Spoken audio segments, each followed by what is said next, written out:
Eind december stwart het appartementencomplex onder de Nachtegaalstraat voor een grutpad in door de gasexplosie.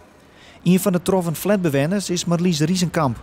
Net ziensteende wat de dragster onrecht had, vindt ze net dat er in de feesten is toegezet. Ik vind het wel terecht, hè, TBS met dwangverpleging. Alleen wat ik schrijnend vind is dat hij nu alle hulp of begeleiding krijgt. En dat hartstikke veel tijd, geld en energie kost. En dat ik als benadeelde het nakijken heb. Toch is TBS met dwangverpleging geen lichte maatregel. Wanneer de dragster weer vrijkomt is nog net bekend.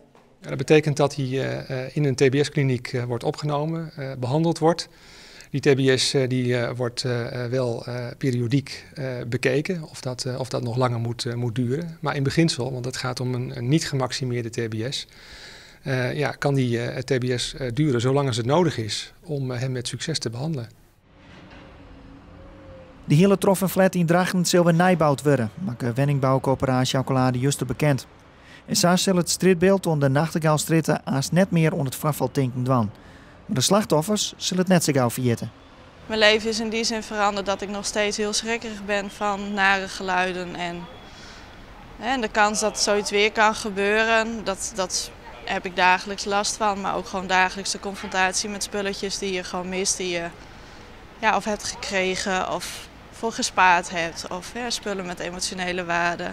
En gewoon het fijne onbezorgde leventje wat je had, dat is nog steeds een gegeven waar ik nog mee om moet gaan. Dus.